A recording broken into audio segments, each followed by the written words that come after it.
très en phase avec Félix lu mu waxee parce que dafa cohérent. Je crois que dafa cohérent et c'est une vérité également parce que école moom buy tëj moom mooy musiba. Et j'aime bien rappeler benn exemple bu amoon par exemple le cas du Yémen il m'est arrivé ma koy rappeler pour confirmer la sacralité des enseignements dans tous les pays du monde. Au Yémen ñu nekk ci guerre en pleine guerre boo nekkee ci guerre amul fay.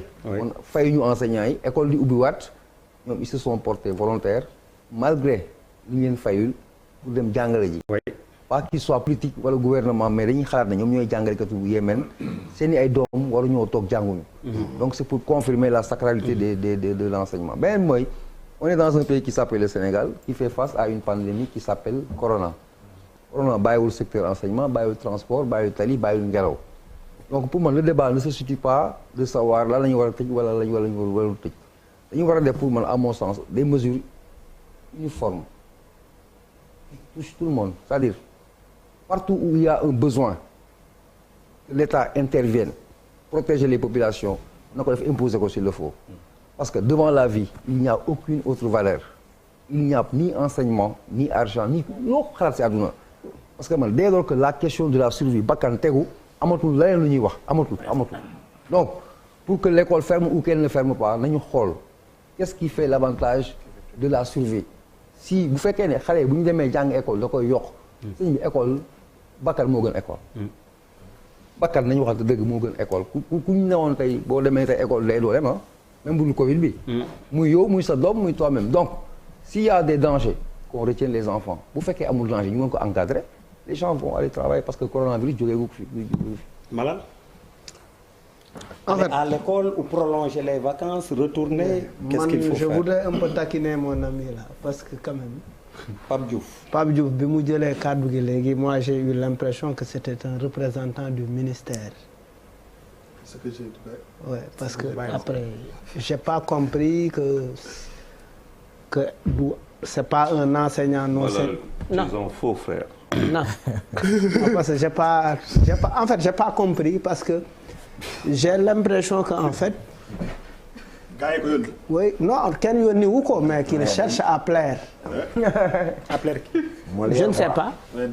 Je ne sais pas hein, je ne sais pas que tu cherches à plaire qui. On est dans un débat on discute. ma dégg la tu es un enseignant. Tu as servi à Nguidjilone, tu as servi un peu partout. C'est-à-dire que tu as fait du chemin. yow vraiment dox nga quoi yow vraiment li ñuy wax ni mooy li ñuy wax carboté nga bu fekkee ci armée nga nekk mooy carboté nga c'est-à-dire yow vrai enseignant nga vrai enseignant li ñuy xaar ci moom sur un plateau mooy qu'il nous dise parce que yow tu n'es pas sans savoir que dans les écoles publiques c'est des écoles avec ay classe pléthorique la ñuy am de 85 élèves de 75 élèves écoles yi boo demee ci yenn école publique yi tu as 1000 élèves boo demee ay école Njaareem wala nga dem ay école Daaru Xan c'est 3 écoles dans une école c'est-à-dire c'est des concessions c'est une concession d'école da ngay am 23A 23B 23C booy yaa ngi wax 2 par table mais 3 par table la ñuy toog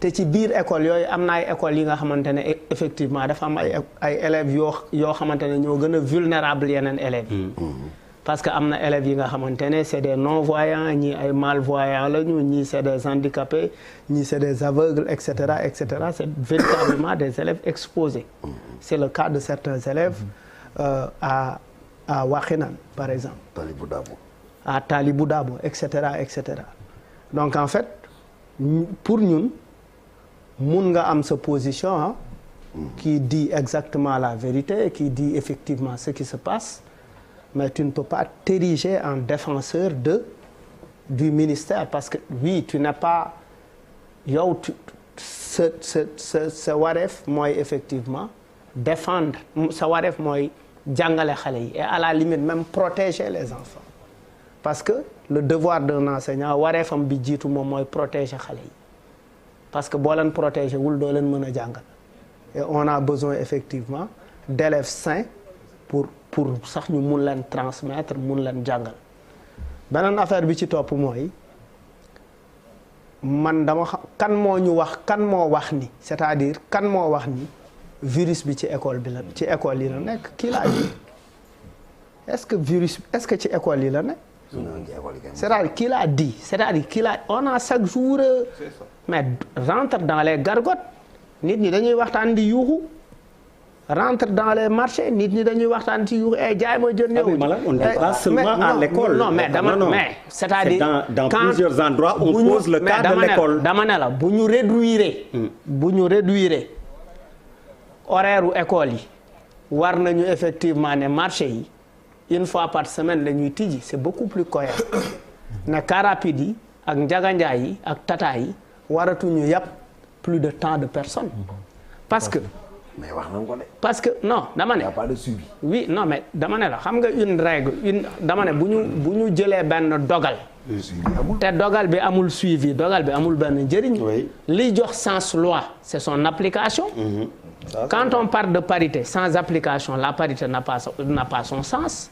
Quand on parle de justice dans un pays sans son application nit sàcc Charles dugg kër Charles ñu jàpp ko muy sàcc après ñu ne ko demal ñibbi.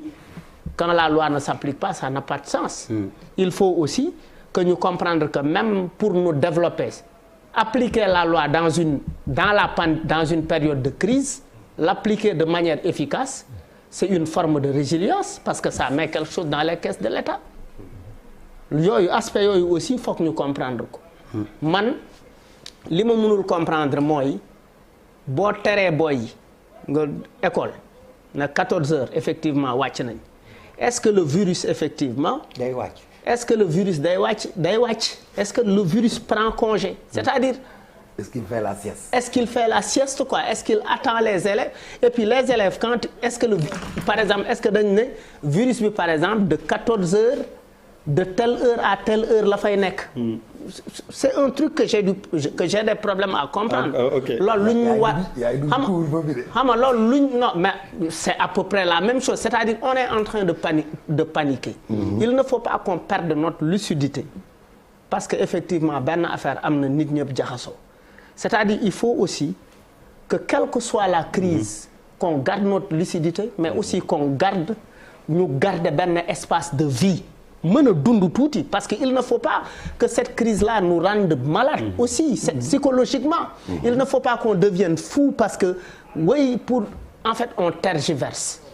ton ami partisan du relâchement non déedéet non xam nga lu tax on tergiverse parce que effectivement on ne donne pas on ne laisse pas ñi war a wax dëggantaan ñi war a jiitu ci xeex bi jiitu wuñ ci pour man.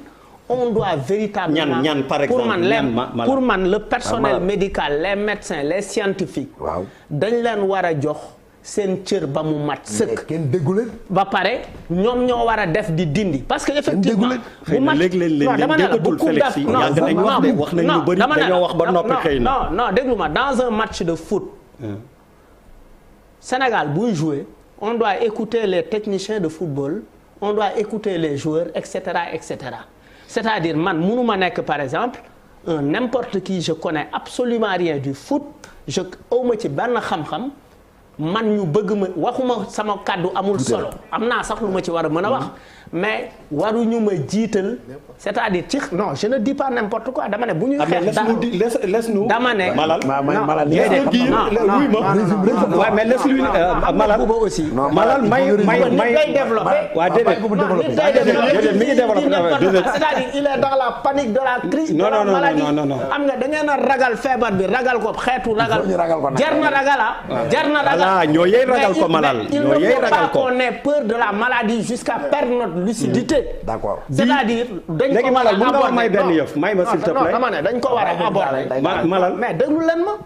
on t'écoute depuis sànq. ces enfants non mais Charles. il y a plein de choses yu nga wax d'accord ma ci mais dem la déglu. bu la neexee je ne suis pas le seul. moi je ne parle pas pour que vous soyez d'accord avec moi. mais ne soyez même pas d'accord avec moi. mais tu essaies de nous convaincre. moi je ne cherche pas à être plébiscité. mais tu essaies de convaincre les Sénégalais. non je donne mon opinion. léegi nag faites les commentaires que vous voulez. par rapport ak sama opinion. waaw. ñun suñu koñ. waaw booy dañuy door dàqe tooj di gar tombe di saamuri ba di kàmb day di def lépp. oui mais mooy suñu foofu koñ yi. et c'est des jeux qui sont liés. c'est des jeux de contact c'est des jeux avec suñu koñ amul ay canalisation.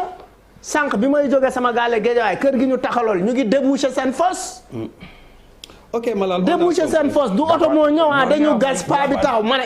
et je discutais ak sa benn jarbaat Mamadou Fedior ma ne ko mais Mamadou mais nga foog ne pa bi di déboucher fosse bi solul gant yorul dara nga foog ne pa bi faale na corona mu ne ko kii il est immunisé parce que mu ngi tiim fosse di tànk ay siwo di sotti. Malal donc déglu nañ la Félix ok. waaw may ma tuuti ma wax. oui c'est-à-dire que. rapidement s'il te plaît. très rapidement mooy.